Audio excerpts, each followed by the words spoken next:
நல்ல தகப்பனே, எங்கள் சர்வ வல்லமை உள்ள ஆண்டவரே, இந்த அருமையான நேரத்திற்காக உமக்கு ஸ்தோத்திரம்.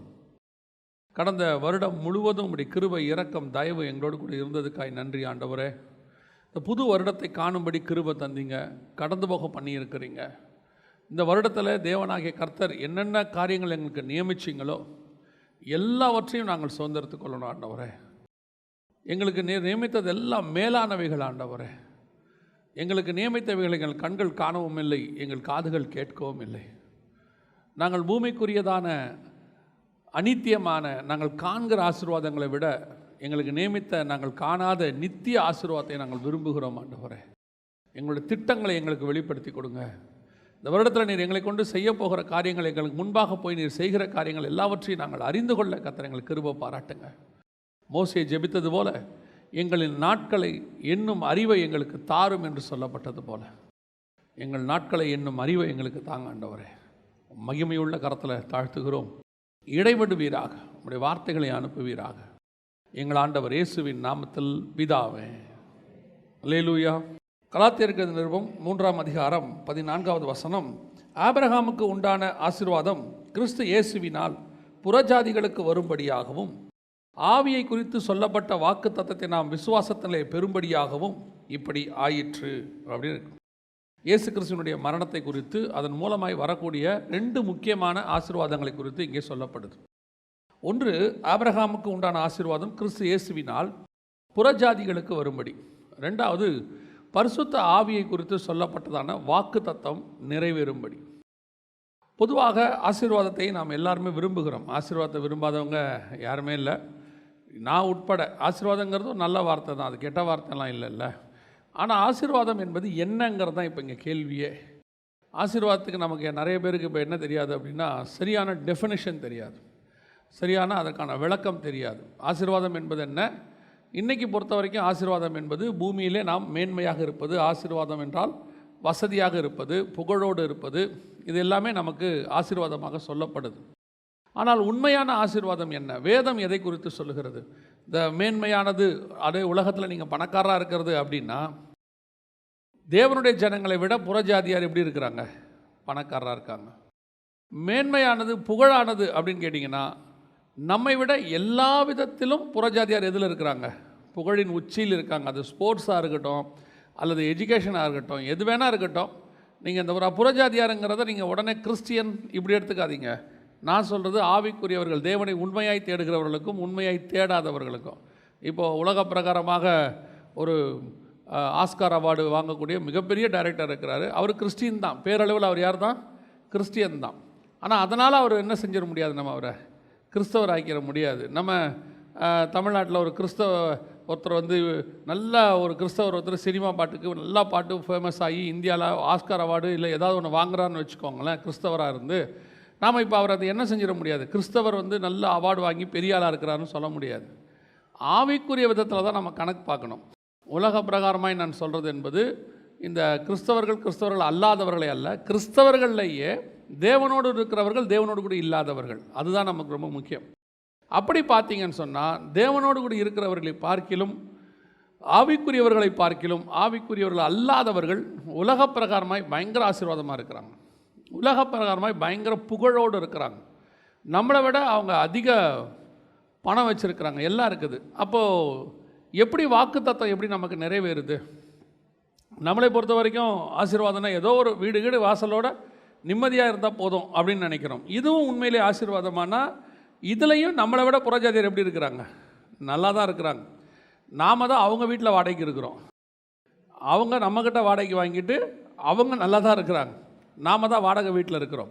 அப்போ வாடகை வீட்டில் இருக்கிற நாம் ஆசீர்வாதம் இல்லைன்னு அர்த்தமா, இல்லை வாடகை வீட்டில் இருக்கிறவங்க ஆசீர்வாதமாக இருக்கிறாங்கன்னு அர்த்தமா? உண்மையிலேயே ஆசீர்வாதம்னா என்ன? இன்றைக்கி கடைசி ஒரு 25-30 வருஷத்தில் சபையினுடைய உபதேசங்கள்லாம் தலைக்கீழ மாறிடுச்சு, மிக கொடூரமான நிலைமைக்கு போயிடுச்சு. அதில் ஒன்று தான் இந்த ஆசீர்வாதங்கிற வார்த்தை படுற பாடு.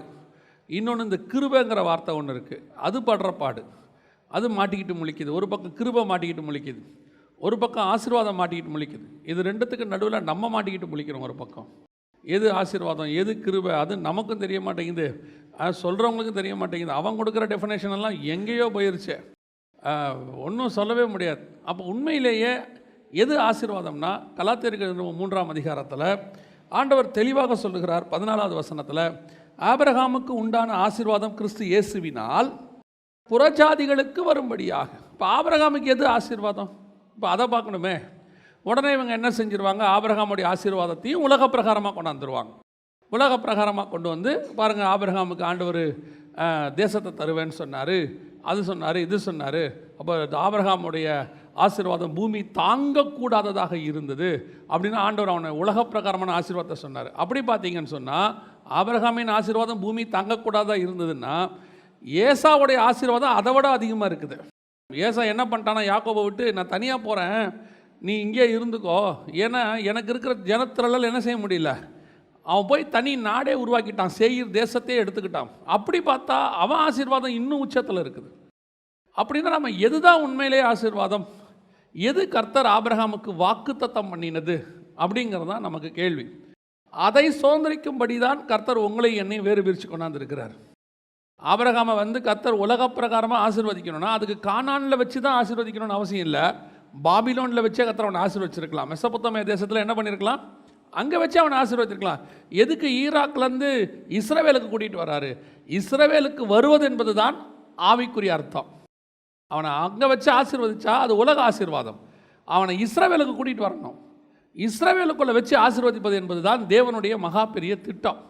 அதுவும் இஸ்ரவேல் என்பது எதற்கான அடையாளம், கானான் என்பது எதற்கான அடையாளம், அங்கே ஆண்டவர் அவனுக்கு கொடுக்குற ஆசீர்வாதம் எதை குறித்து, அதை தான் சுதந்திரிக்க போகிறோம். புது வருஷத்தில் நீங்களும் நுழைஞ்சிருக்கும் போது உங்களுக்கும் கண்டிப்பாக இருக்கும், ஒரு மனசில் இருக்கும், 2023 எப்படி இருக்குமோ, 22 மாதிரி இருக்குமா, 22 விட நல்லா இருக்குமா? கன்ஃபார்மாக 22 மாதிரி இருக்காது.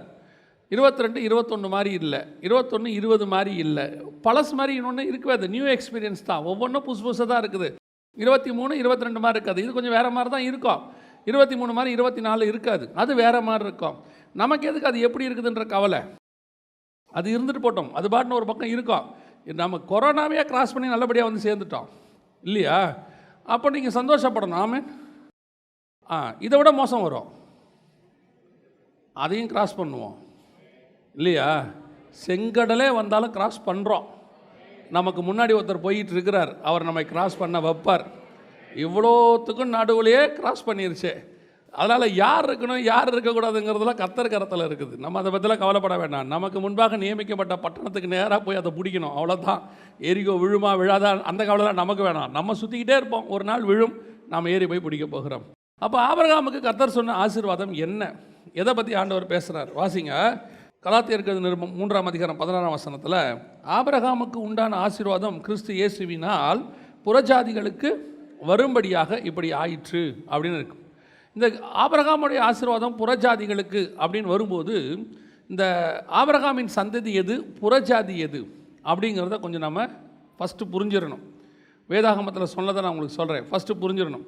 ஆபிரகாமின் சந்ததி என்பது ஈசாக்கு, யாக்கோபு, நம்ம எல்லாருக்கும் தெரியும், பைபிளில் இருக்கு இல்லையா? இது உலக பிரகாரமாக ஆபிரகாமின் சந்ததி, அதில் எந்த மாற்று கருத்தும் இல்லை.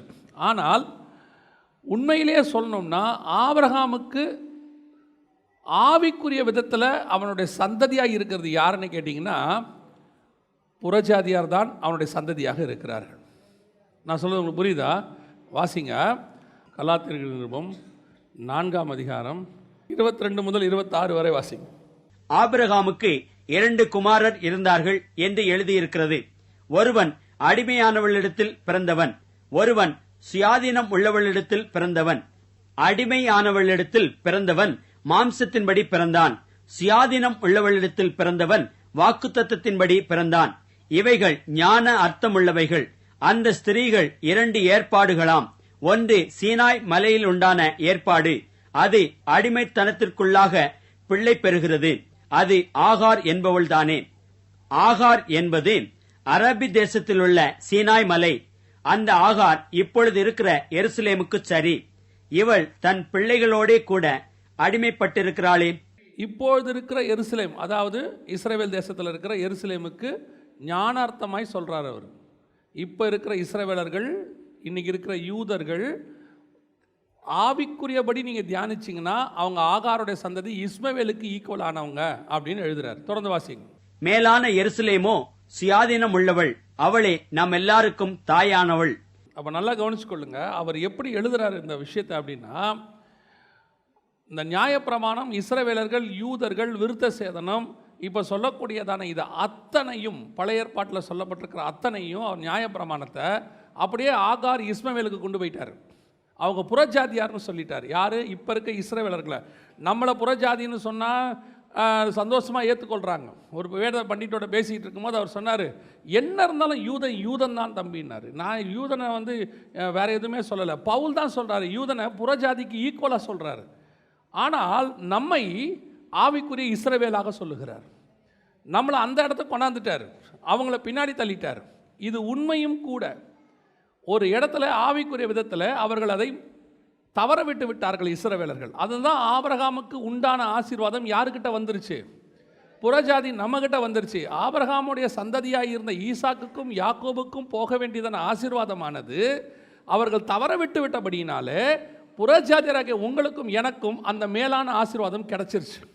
ரோமருக்கு எழுதும்போது தேவ ஆராதனைகளும் வாக்கு தத்தங்களும் நம்முடைய மூத்த சகோதரராகிய இஸ்ரவேலுக்கு உரியதே, ஆனாலும் அது நமக்கு வாக்குத்தத்தம் பண்ணப்பட்டதாக சொல்கிறார். நம்மக்கிட்ட வந்துருச்சு.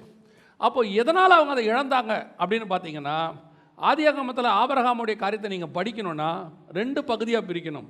ஆபிரகாம் 17ஆம் அதிகாரத்துக்கு முன்னாடி வரைக்கும் ஒரு ஆபிரகாம், 17ஆம் அதிகாரத்திலிருந்து ஒரு ஆபிரகாம். காரணம், 12லிருந்து 16 வரைக்கும் ஆபிரகாமுடைய பேர் ஆபிராம், 17லிருந்து அவர் மரிக்கிற வரைக்கும் அவருடைய பேர் ஆபிரகாம். இந்த ஆபிராமுக்கும் ஆபிரகாமுக்கும் வித்தியாசம் இருக்குது. ஆபிராம் தான் கர்த்தர் அழைத்து வாக்குத்தத்தம் பண்ணின மனுஷன். ஆனால் ஒரு இடத்துல இந்த வாக்குத்தத்தம், ஆசீர்வாதங்கள் எல்லாமே அப்படியே புறஜாதியார் கைக்கு போயிடுச்சு, நம்ம கைக்கு வந்துருச்சு. அன்னிலிருந்து நாம் வாக்குத்தத்தம் பண்ணப்பட்ட பிள்ளையாக மாறிட்டோம். இஸ்ரவேலர்கள் மாம்சத்தின்படி வந்த இஸ்மவேலுக்கு ஈக்குவலாக மாறிட்டாங்க. அவங்க கைக்கு மாம்சத்துக்குரிய ஆசீர்வாதம் போயிடுச்சு, நம்ம கைக்கு ஆவிக்குரிய ஆசீர்வாதம் வந்துருச்சு. ஆபிரகாமை கர்த்தர் அழைத்து ஈசாக்கு யாக்கோபு என்பவர்களுக்கு கர்த்தர் கொடுக்கணும்னு வாக்குத்தத்தம் பண்ணினதே ஆவிக்குரிய ஆசீர்வாதம் தான்.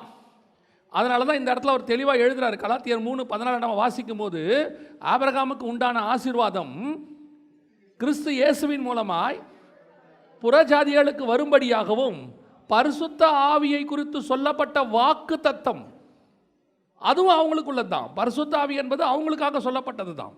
அதுவும் நமக்கிட்ட வந்துட்டார். இப்போ பரிசுத்த ஆவியானவர் இப்போ நமக்குள்ளே வாசம் பண்ணுறார். இந்த 2ம் இஸ்ரவேலுக்குரியது. அவங்களுக்கு தான் கர்த்தர் வாக்கு பண்ணார். அதுக்காக தான் ஆபிரகாமை அழைச்சார். அதுக்கு தான் அவரை கானான் தேசத்துக்கு கூட்டிகிட்டு வந்தார். எங்கேருந்து? மெசபொத்தேமியா தேசத்துலேருந்து கூட்டிகிட்டு வந்தார். ஆனால் கூட்டிகிட்டு வந்த ஆபிரகாம் ஒரு இடத்துல, ஒரு ஸ்தலத்தில் தேவனுடைய சித்தத்தை மீறின போது திட்டம் தலைகீழாய் மாறிடுச்சு. அவருக்கு வைத்திருந்த மேலான ஆசீர்வாதம் புறஜாதியார் கைக்கு போயிடுச்சு, நம்ம கைக்கு வந்துருச்சு. அவருக்கு வைத்திருந்த பூமிக்குரிய ஆசீர்வாதம் அவங்க கைக்கு, இஸ்ரவேலர் கைக்கு. எப்படி இஸ்மவேலுக்கு ஆண்டவர் எப்படி ஆபிரகாம் பரிசுகளை கொடுத்து அனுப்பினான் அப்படின்னு இருக்கு. அந்த பரிசுகள் இப்போது இஸ்ரவேலுக்கு போயிடுச்சு. உலக ஆசீர்வாதம், உலகத்தில் உள்ளதான ஞானம், உலகத்தில் உள்ள அறிவு, உலகத்தில் இருக்கிற கண்டுபிடிப்பு, உலகத்தில் இருக்கக்கூடியதான மேன்மையான காரியங்கள் எல்லாம் அவங்ககிட்ட தான் இருக்குது. ஆனால் அவர்கள் தலைக்கு மேலே இருந்த ஆவிக்குரிய ஆசீர்வாதமானது உங்கள் கைக்கும் என் கைக்கும் வந்து சேர்ந்து விட்டது. அல்லேலூயா. அவங்களுக்கு அன்றைக்கி அதனுடைய மேன்மை தெரியல, அதோடைய ஸ்பெஷாலிட்டி தெரியல. இன்றைக்கும் நமக்கு சபைக்கும் இன்றைக்கி அது தெரியாது. சபையுடைய பிரச்சனையும் அதுதான். சபை இன்னும் எதை தான் நோக்கி ஓடிக்கிட்டு இருக்குது? அது 1ஆம் தேதி மட்டும் இல்லை, இந்த வருஷம் ஃபுல்லாக எதை நோக்கி தான் ஓட போகிறோம்? பூமிக்குரிய ஆசீர்வாதத்தை நோக்கி தான் ஓட போகிறோம். எது கிடைக்குமா, இது கிடைக்குமா, அப்படி ஆகலாமா, இப்படி ஆகலாமா, 23 அதையே மேன்மையாக பேசுகிற ஒரு கூட்டம் இருக்குது.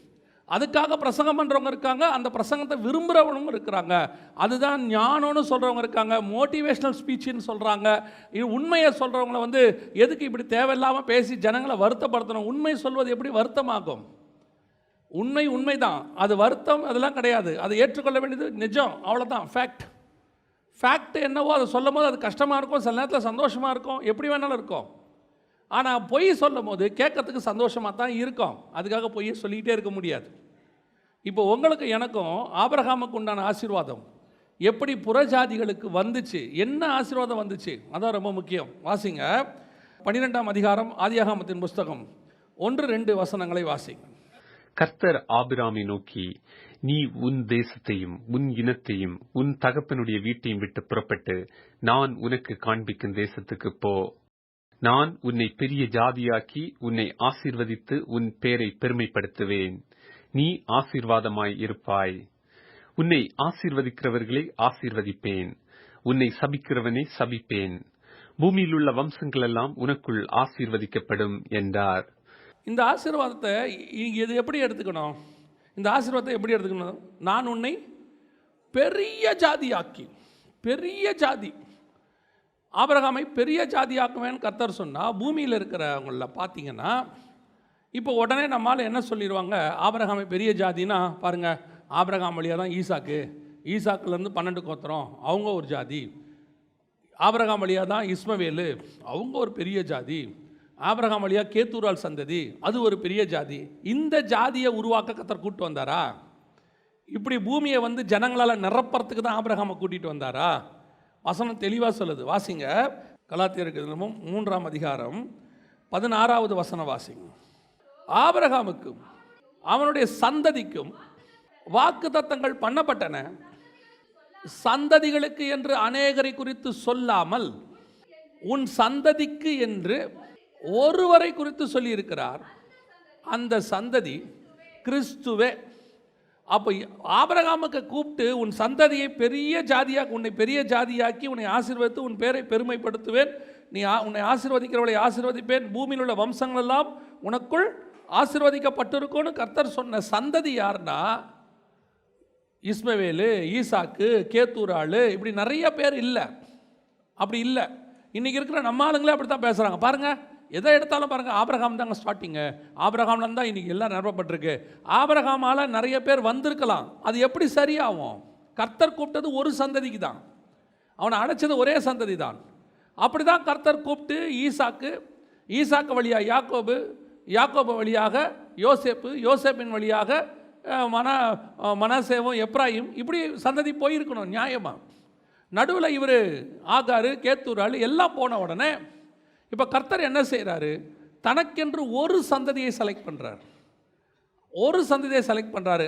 அந்த சந்ததி கிறிஸ்துவின் வழியாய் வரக்கூடிய சந்ததி, ஈசாக்கின் வழியாய் சந்ததி இல்லை. மாம்சத்தின்படி இயேசு ஈசாக்கினுடைய கோத்திரத்தில் வந்திருந்தாலும் கூட கிறிஸ்துவுக்கு பிறகு கிறிஸ்துவினாலே ஈசாக்குடைய வம்சத்தாருக்கு ஆசீர்வாதம் வரல, கிறிஸ்துவினாலே புறஜாதியராகிய நீங்களும் நானும் அவருடைய சந்ததிகளாய் மாற்றப்பட்டோம். வசனம் சொல்லுது, அவருடைய வித்து நமக்குள் இருக்கிறது. இப்போ நாம தான் அவருடைய சந்ததி. புறஜாதியரை செலக்ட் பண்ணிட்டாரு. இப்போ நம்மை குறித்து என்ன வசனம் சொல்லுது பாருங்க, வாசிங்க. அப்போஸ்தலர் நடவடிக்கைகள் 8ஆம் அதிகாரம் 33வது வசனத்தை வாசிங்க. அவர் தம்மை தாழ்த்தின போது அவருடைய நியாயம் எடுத்து போடப்பட்டது, அவருடைய ஜீவன் பூமியிலிருந்து எடுபட்டு போயிற்று, அவருடைய வம்சத்தை யாராலே சொல்லி முடியும் என்பதே. நல்ல கவனிங்க, அவருடைய வம்சத்தை யாரால்? இது வந்து கரெக்டாக 8ஆம் அதிகாரம் அப்போஸ்தலர் நடவடிக்கைகளுக்கு வருது. அப்போஸ்தலர் நடவடிக்கைகள் புஸ்தகத்துக்கு ஒரு விசேஷம் உண்டு. என்னன்னு கேட்டால், 1ஆம் அதிகாரத்தில் ஆண்டவர் சொல்லும்போது, அப்போஸ்தலர் நடவடிக்கைகளில் சொல்லும்போது, நீங்கள் போய் எருசலேமிலும் யூதேயாவிலும் சமாரியாவிலும் பூமியின் கடைசி பரியந்தமும் எனக்கு, மொத்தம் அப்போஸ்தலர் நடவடிக்கைகள் 28 அதிகாரம் 1 முதல் 7 வரைக்கும் நீங்கள் பார்த்தீங்கன்னு சொன்னால், எருசலேமிலும் யூதேயாவிலும் சாட்சியாக இருப்பார்கள். 8 முதல் 17 வரைக்கும் 8வது வசனத்தில் சமாரியாவுக்கு போயிடும். அதுக்கப்புறம் சமாரியாவுக்குள்ளே போயிடும். 8ஆம் அதிகாரம் தான் வெரி இம்பார்ட்டன்ட்.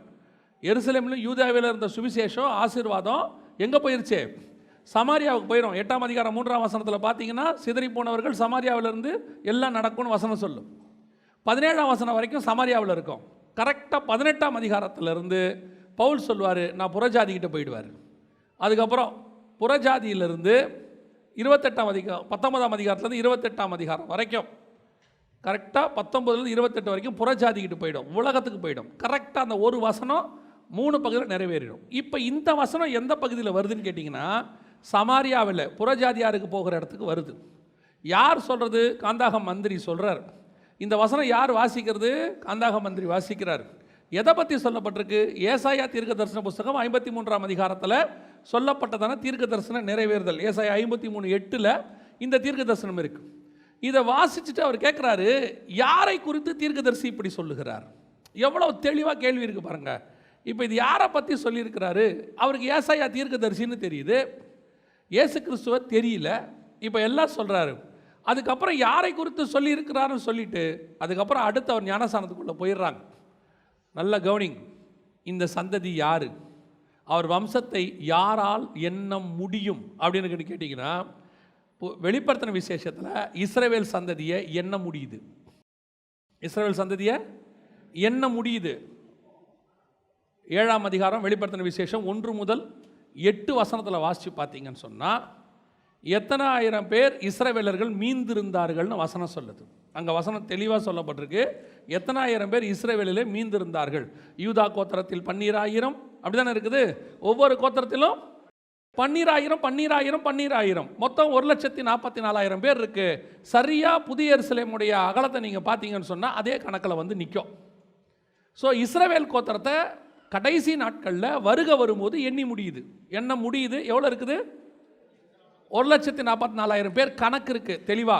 ஆனால் யாரால் எண்ண முடியும்? எண்ணவே முடியாத ஒரு கூட்டம் எங்க இருக்குன்னு கேட்டீங்கன்னா, அதே 7ஆம் அதிகாரம் 9ஆம் வசனத்தில் நீங்கள் வாசிக்கும் போது, இவைகளுக்கு பின்பு நான் பார்த்தபோது சகல கோத்திரத்திலிருந்தும் ஜனங்களிலிருந்தும் பாஷைக்காரிலிருந்தும் வந்ததும் ஒருவரும், நல்ல கவனிங்க, ஒருவரும் எண்ணக்கூடாததுமாகிய திரளான கூட்டமாகிய ஜனங்கள். அந்த ஜனங்கள் தான் நீங்களும் நானும். நாம் தான் ஒருவரும் எண்ண முடியாத அவருடைய வம்சத்தை யாரால் எண்ண முடியும் என்று கேள்வி கேட்ட அந்த வம்சம் நீங்களும் நானும் தான். அல்லேலூயா. அதைத்தான் கர்த்தர் உங்களை என்னையும் தான் அந்த இடத்துல சொல்றார். 7ஆம் அதிகாரம் 9ஆம் வசனத்தில் சொல்லப்படுறது சிங்காசனத்துக்கு முன்பாக நிற்கிற கூட்டம். இந்த கூட்டத்தை பற்றி வசனம் அதே 1 முதல் 8 வரைக்கும் இஸ்ரவேல் வம்சத்தை எண்ண முடியுது. ஆனால் 9லேருந்து இருக்கிற வம்சத்தை எண்ண முடியல. ஒருவரும் எண்ண முடியாத திரளான கூட்டமாகிய ஜனங்கள். அப்போ கர்த்தர் ஆபிரகாமுக்கு வாக்கு பண்ணினது யாரை தெரியுமா? பெரிய ஜாதியாக்குவேன், உன் வம்சத்தை யாரால் எண்ண முடியும்னு கர்த்தர் சொன்னது. ஆரம்பத்தில் சொன்னது இஸ்ரவேலர்களுக்குத்தான். ஆண்டவர் சொல்லும் போது சொல்றாரு, உன் சந்ததி வானத்தின் நட்சத்திரத்தை போல் இருக்கும், ஒருவரும் எண்ண கூடுமானால் அதை எண்ணு. 15ஆம் அதிகாரம் ஆதியாகமத்தின் புஸ்தகம் 5வது வசனத்தில் அவர் அவனை வெளியே அழைத்து, நீ வானத்தை அண்ணாந்து பார், நட்சத்திரங்களை எண்ண கூடுமானால் எண்ணு, உன் சந்ததி அவ்வண்ணமாய் இருக்கும். அவ்வளோதான். 15ஆம் அதிகாரம் வரைக்கும் தான் இது வாக்குத்தத்தம். 16ஆம் அதிகாரத்தில் ஆகார் வராங்க. எப்போ இஸ்மவேல் உள்ளே வந்தானோ 22:17 சொல்லுது, உன் சந்ததியை வானத்து நட்சத்திரத்தை போலவும் கடற்கரை மணலை போலவும். அதுக்கப்புறம் யாக்கோபு சொல்லிட்டான் இஸ்ரவேலை பார்த்து, இது கடற்கரை மணல் சந்ததி. வசனம் சொல்லுது ஓசியா 1:10, இது கடற்கரை மணல் சந்ததி. அப்படியானால் எண்ண முடியாத வானத்தின் நட்சத்திரங்களைப் போல இருந்து வாக்குத்தத்தம் பண்ணப்பட்டது இஸ்ரவேலுக்கே, அவங்களுக்குரியது தான். ஆனால் இந்த வாக்குத்தத்தம், இந்த ஆசீர்வாதமானது கிறிஸ்து இயேசுவினாலே புறஜாதியராகிய உங்களுக்கும் எனக்கும் யாரால் எண்ண முடியும், அவர் வம்சத்தை யாரால் எண்ண முடியும் என்று அந்த ஆசீர்வாதம் உங்களுக்கும் எனக்கும் கர்த்தர் கொடுத்து விட்டார். இப்போ நீங்களும் நானும் தான் வெளிப்படுத்தின விசேஷம் 7:9 சிங்காசனத்துக்கு முன்பாக பரலோகத்தில் நிற்கிற கூட்டத்தில் இருக்கிறோம்.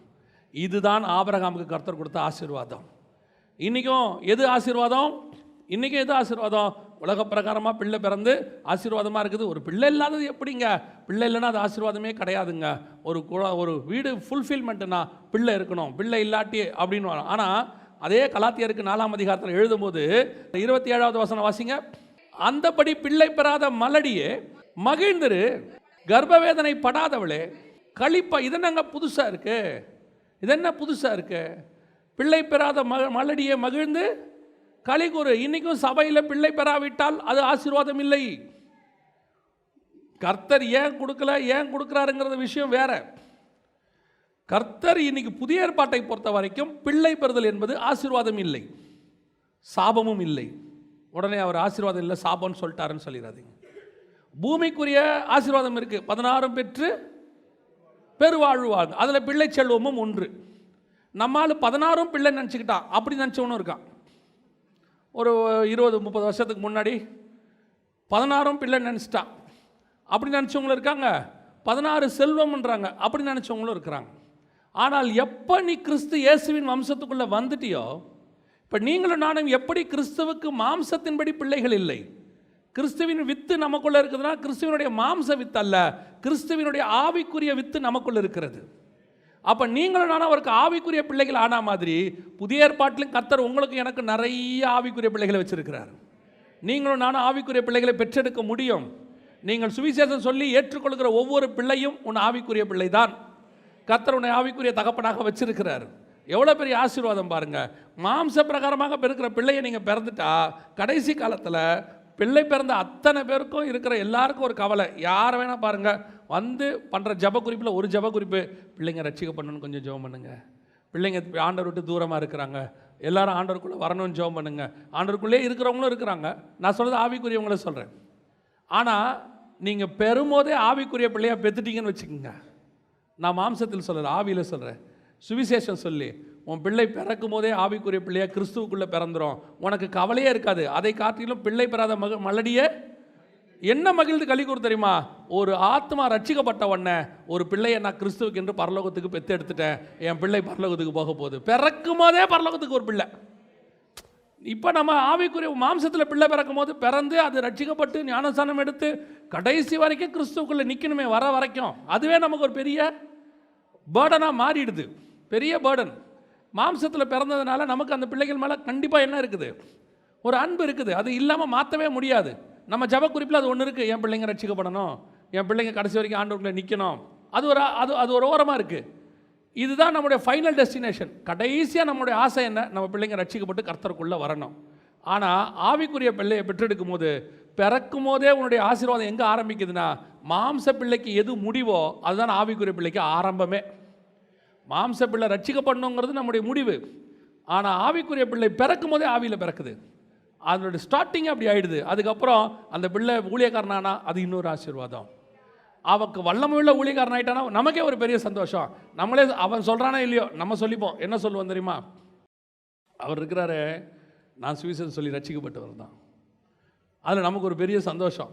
அப்படி ஒரு 10 பேர் வந்தாங்கன்னா சிலர் சொல்லுவாங்க, இது நம்ம ஆத்துமா. சந்தோஷத்தில் சொல்கிறது அவங்க என்ன சொல்லுவாங்க? இதெல்லாம் எங்கள் மூலமாக ஆண்டவருக்குள்ளே வந்த ஆத்மான்றதை கொஞ்சம் வேகமாக சொல்லும் போது என்ன சொல்லுவாங்க? இதில் எங்கள் ஆத்மா. ஒரு சந்தோஷம், அதில் சொல்லும் போது ஒரு சந்தோஷம். அப்போது கிறிஸ்து இயேசுவின் மூலமாக நமக்கு வர வேண்டிய ஆபிரகாமின் ஆசீர்வாதம் எது? மாம்ச பிள்ளை அல்ல, ஆவிக்குரிய பிள்ளை. உனக்கு பிள்ளை பிறக்கலன்னு கவலைப்படுறியா? கர்த்தர் கொடுத்தா சோத்திரம், பிறக்காவிட்டால் கவலையப்படாத. லட்சக்கணக்கில் பிள்ளை வெளியே வெயிட் பண்ணிக்கிட்டே இருக்குது.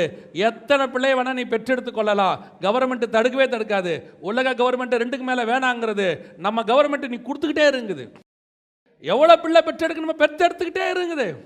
அத்தனைக்கும் பரலோகத்தில் இடம் இருக்குது. பாருங்கள், 2க்கு மேலே பார்த்தா சோறு போடுறதுக்கு கவர்மெண்ட் யோசிக்குது. சைனாவில் ஒரு 10 வருஷத்துக்கு முன்னாடி சட்டம் இருந்துச்சு, 2 பிள்ளைக்கு மேலே இருந்தால் அரசாங்க வேலை கிடையாது, 2 பிள்ளைக்கு மேலே இருந்தால் ரேஷனில் அரிசி கிடையாது. ஏன்னா மக்கள் தொகை பெருகுனா கவர்மெண்ட்டால் என்ன செய்ய முடியாது, நாட்டை நடத்துறது கஷ்டம். மக்கள் தொகை பெருக்குங்கிறது ஒரு பெரிய உலகத்துக்கு இன்றைக்கி ஒரு பெரிய பிரச்சனையாக மாறிடுச்சு அப்படிங்கிறான். நம்ம ஆண்டவர் சொல்கிறாரு, நீ எவ்வளோ வேணாலும் கொடு, எங்கள் கவர்மெண்ட்டில் நாங்கள் சாப்பாடு போடுறதுக்கு ரெடியாக இருக்கிறோம். ஏன்னா எங்கள் சாப்பாடெல்லாம் ஆவிக்குரிய சாப்பாடு. சரியா? ஆவிக்குரிய சாப்பாடு. எவ்வளோ பிள்ளையை பெற்றெடுக்க முடியும்? உனக்கு ஒரு பிள்ளை பிறக்கலன்னு கவலைப்படாத. நீ மாத்திரம் ஆபிரகாமின் சந்ததியாக இருப்பினா கர்த்தர். பாருங்கள், எனக்கு ரொம்ப ஆச்சரியம். எங்கள் வீட்டில் ஒரு பூனை இருக்குது.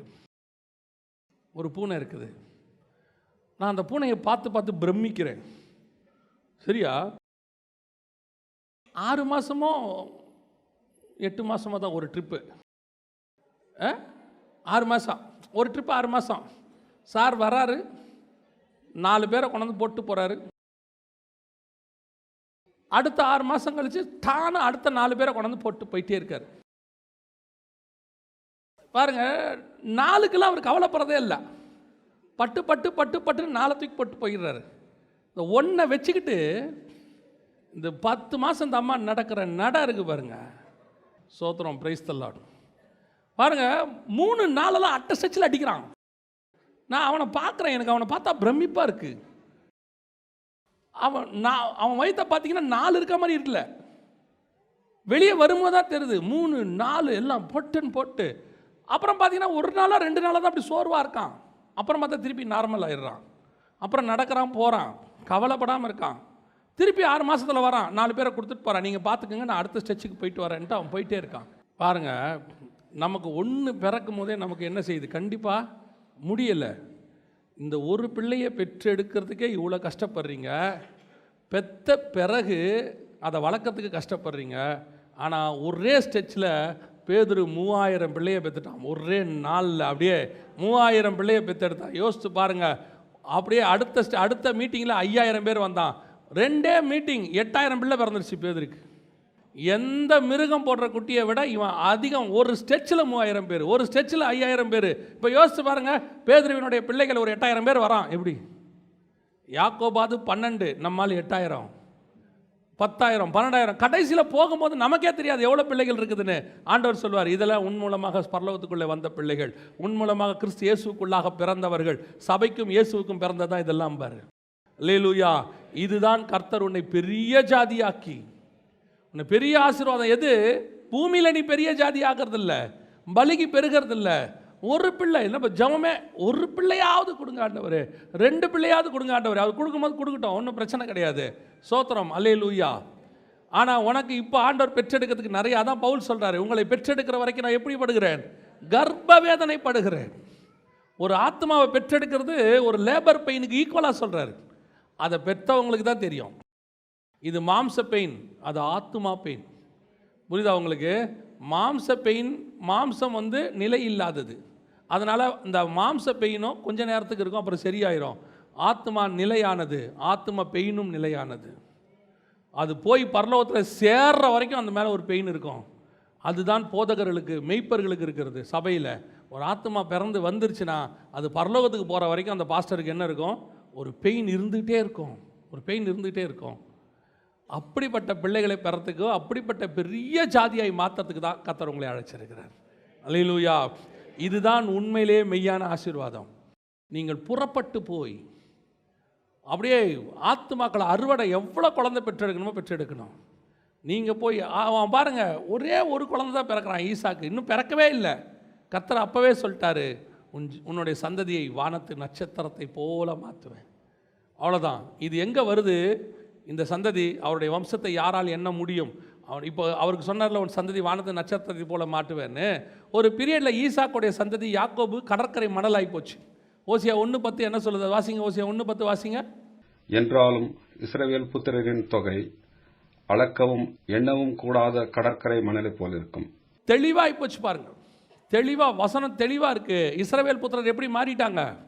கடற்கரை மணலை போல மாறிட்டாங்க. ஆனால் உங்களை எண்ணி கர்த்தர் எப்படி கொண்டாண்டாராம் தெரியுமா? வாசிங்க, வெளிப்படுத்தின விசேஷம் 1ஆம் அதிகாரம் 20வது வசனம் வாசிங்க. 1:20 வாசிங்க. என் வலது கரத்தில் நீ கண்ட 7 நட்சத்திரங்களின் ரகசியத்தையும் 7 பொன் குத்து விளக்குகளின் ரகசியத்தையும் எழுது.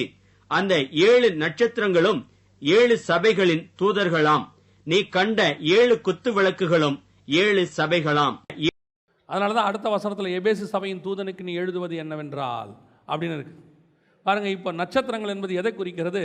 சபையின் தூதர்கள். அநேகரை நீதிக்கு உட்படுத்துகிறவர்கள் வானமண்டலத்தில் எப்படி இருப்பாங்களாம்? நட்சத்திரங்களை போல இருப்பாங்க. தானியேல் புஸ்தகம் அப்படி தானே சொல்லுது. அதான் நீங்களும் நானும். அந்த நட்சத்திரம், அந்த சந்ததி உங்களை என்னையும் மாற்றிருக்கிறாரு. உங்களை என்னையும் பூமியில் பெரிய ஜாதி ஆக்கணும் ஆண்டவருக்கு சொல்கிறதுக்காக ஆபிரகாமை கூப்பிடல. அப்படி பெரிய ஜாதி ஆக்கணும்னா ஆபிரகாமை மெசொப்பொத்தாமியில் வச்சே ஆக்குவார். கானானுக்கு கொண்டு வந்ததுக்கு கர்த்தருக்கு ஒரு முகாந்தரம் உண்டு. உங்களையும் என்னையும் பூமியில் பெரிய ஜாதியாய் மாற்றணும். எந்த பெரிய ஜாதி? மாம்சத்தின்படி அல்ல, ஆவியின்படி, வானத்துக்குரிய, பூமிக்குரியல, வானத்துக்குரிய சிங்காசனத்திற்கு முன்பாக நிற்கக்கூடிய ஒரு சந்ததியாய் மாற்றுவதற்கு கர்த்தர் அழைச்சிருக்கிறார். அல்லேலூயா. அவங்க அன்னைக்கு பூமிக்குரிய சந்ததியை கான்சன்ட்ரேட் பண்ணிட்டாங்க. கர்த்தர் சொன்ன இந்த வாக்குத்தத்தம் யாருக்கு தெரியல? இந்த வெளிப்பாடு யாருக்கு வரல? ஆபிரகாமுக்கு வரல. திருப்பி 15ஆம் அதிகாரத்தில் போய் கேட்குறாரு, ஆண்டவரே நான் பிள்ளை இல்லாமல் இருக்கிறேனே. 1:2 வசனம் 15:1-2 சொல்கிறாரு, கர்த்தாவே நான் என்னவா இருக்கிறேன்? பிள்ளை இல்லாமல் இருக்கிறேன். இந்த தாட்டு, பிள்ளை இல்லாமல் இருக்கிறேன், பூமிக்குரிய பிள்ளை இல்லாமல் இருக்கிறேன், பிள்ளை இல்லாமல் இருக்கிறேன், பிள்ளை இல்லாமல் இருக்கிறேங்கிற தாட்டு ஆபிரகாமை ஒரு இடத்துல வழிவிலக பண்ணினது. 16ஆம் அதிகாரத்தில் ஒரு ஆப்ஷன், ஆகார் என்கிறதானவளோடு ஒரு சேர்வதற்கு வருகிறது. வாக்கு தத்தத்தின் பிள்ளை போய் மாம்சத்தின் பிள்ளை பிறக்கிறது. அதுதான் கர்த்தர் உங்களுக்கு எனக்கும் சொல்கிறார். இந்த பூமிக்குரிய ஆசீர்வாதத்தை நீ கான்சன்ட்ரேட் பண்ணிக்கிட்டே இருக்கன்னு வச்சுக்கோங்க. ஏதோ ஒரு தாட் மைண்டில் ஓடிட்டே இருக்குது, பிள்ளை இல்லாமல் இருக்கிற, அது பிள்ளை கூட வச்சுக்கோங்க. கல்யாணமாகாமல் இருக்கிறேனே, பிள்ளை இல்லாமல் இருக்கிறேனே, வீடு இல்லாமல் இருக்கிறேனே, அல்லது நான் விரும்புகிற இந்த காரியம் நடக்காமல் இருக்கிறதே. நீ பூமியில் இந்த வாக்குத்தத்தம் ஆசீர்வாதம் இந்த பூமிக்குரியதை மாற்றி நீ கேட்டுக்கிட்டே இருக்கிறீன்னா ஒரு நாள் பிசாசு உன்னை வழிவிலக பண்ணுவான். ஒரு சின்ன ஆல்டர்னேட் அப்படியே சைடில் வச்சுருப்பான். அது ஒரு நாள் உன்னை தூக்கி போடும். ஒரு நாள் தேவ திட்டத்திலிருந்து உன்னை வழிவிலக பண்ணும். உனக்கு தெரியவே தெரியாது. என் சந்ததி வானத்துக்குரியது பூமிக்குரியது அல்லன்னு ஆபிரகாமுக்கு தெரியாமல் போயிடுச்சு. அதனுடைய விளைவு என்னவாகி போச்சு? அவன் சந்ததி பூமிக்குரிய சந்ததியாய் மாறிடுச்சு. அதோட வாக்கு தத்தம் இஸ்ரவேலிலிருந்து நமக்கு வந்து சேர்ந்துருச்சு. அவன் பண்ண தப்பு நமக்கு நன்மையாக மாறிடுச்சு. நான் என்ன சொல்கிறேன், அந்த தப்பை இப்போ நம்ம பண்ணோம்னா திருப்பி இந்த தப்பு வேறு யாருக்கும் என்னவா மாறிடும்? ஆசீர்வாதமாக மாறிடும். அவன் எப்படி கடற்கரை மணலானானோ அதே மாதிரி நம்மளும் என்னவா மாறிடுவோம்? கடற்கரை மணலாய் மாறிடுவோம். அப்போ நம்முடைய வாக்கு தத்தம் எது கர்த்தர்கிட்ட கேட்கணும், எது என் ஆசீர்வாதம்னு உங்களுக்கு தெரிஞ்சிருக்கணும், ஸ்பிரிச்சுவலி தெரிஞ்சிருக்கணும். இன்னும் சிலர் சொல்கிற மாதிரி இந்த பூமியிலே இருக்கிற எல்லாமே எனக்கு வேணும், இந்த பூமியில் இருக்கிறது தான் நான் இப்போவும் சொல்கிறேன், பூமிக்குரியதை ஆண்டவர் தர மாட்டேன்னு சொல்லலை. இதே ஆபிரகாமுக்கு பூமியில் ஈசாக்குன்ற பையனை கண்டிப்பாக ஆண்டவர் என்ன செய்வார்? தருவார். இதே ராகேலுக்கு யோசேப்புங்கிற பையனை கர்த்தர் என்ன செய்வார்? தருவார். ஆனால் அவர் தர வரைக்கும் நீ வெயிட் பண்ணு. உன் தாட்டு முழுக்க ஸ்பிரிச்சுவலாக இருக்கட்டும். ஆண்டவர் டைம் எடுத்துக்கிறாரா? எடுத்துக்கிட்டோம். கர்த்தரே எடுத்துக்கிறாரா? எடுத்துக்கிட்டோம். யோசிச்சு பாருங்கள், ஒரு சில காரியங்கள்லாம் கொஞ்சம் டிலே ஆகுதுன்னு ஒன்று. நம்ம இந்த ஆபிரகாம் எப்படி ஆகார்ட்ட போனாரோ, ராகேல் எப்படி வேலைக்காரிக்கு ஒரு பிள்ளை பிறக்கட்டும்னு சொன்னாங்களோ, அதே மாதிரி நாம் ஒரு பைபாஸ் எடுக்கிறோம், ஒரு கிராஸ் ரூட். ஏன்னு சொன்னால் ஏன் காலத்துக்குள்ளே இது முடிஞ்சிடணும், அதுக்குள்ளே நான் பண்ணி பார்த்துறணும், அதுக்குள்ளே என் கண்ணால் பார்த்துறணும், ஏன் நான் செஞ்சு வச்சுட்டு போயிடணும், அப்படிலாம் ஒன்றும் கிடையாது. நீங்கள் போங்க, தைரியமாக போங்க, ஆண்டவர் செய்வார்.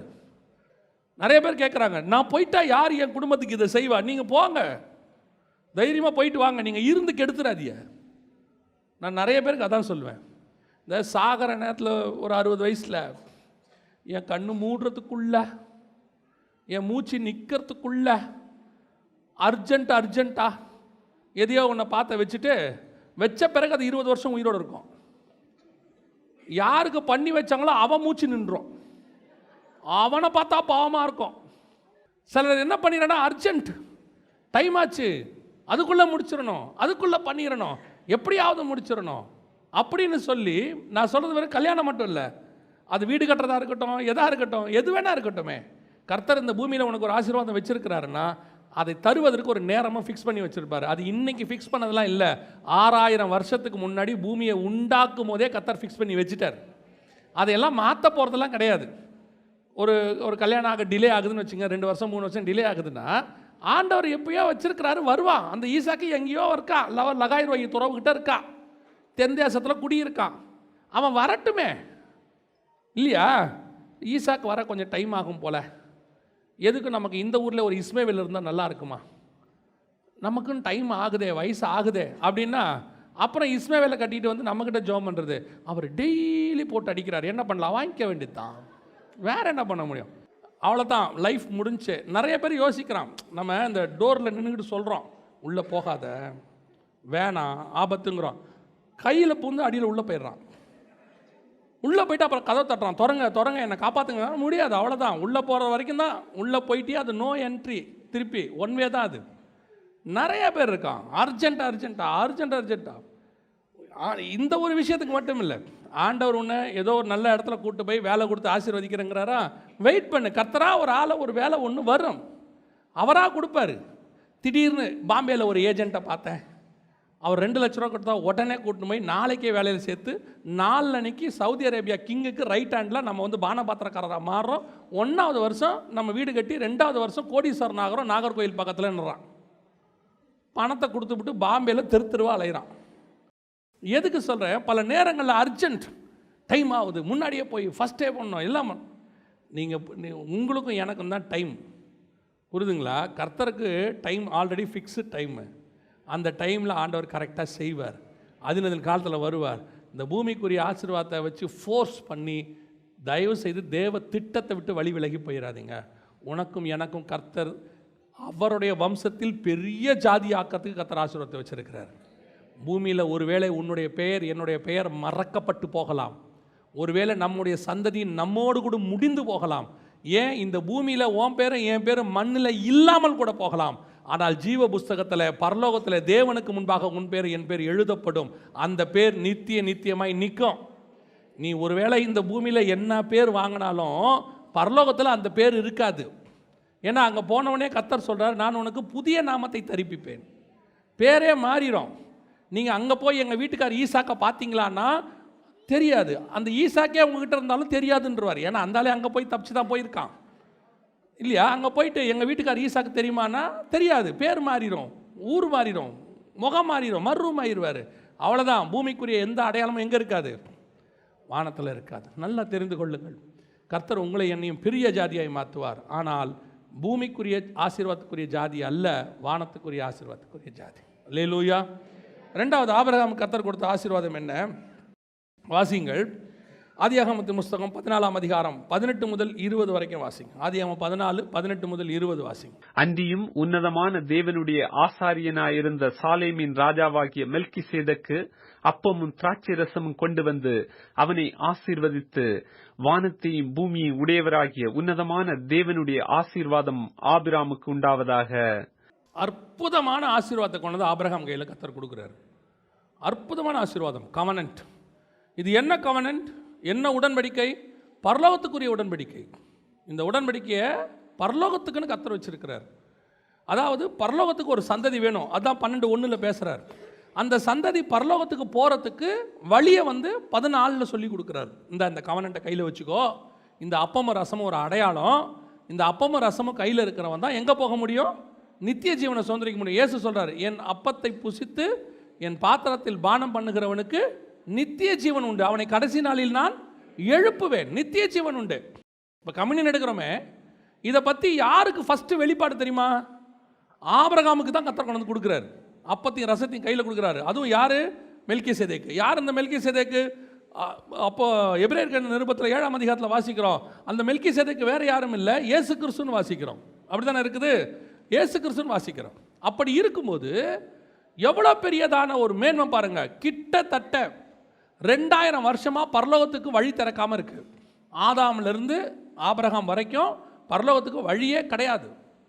நீங்கள் பேதுரு புஸ்தகத்தை வாசிக்கும் போது நோவா காலம் வரைக்கும் செத்து போனவங்களை பற்றி வசனம் சொல்லுது, அவைகள் கீழ்ப்படியாமல் போன ஆவிகள். அந்த ஆவியிலே அவர் போய் காவலில் உள்ள ஆவிகளுக்கு பிரசங்கித்தார்.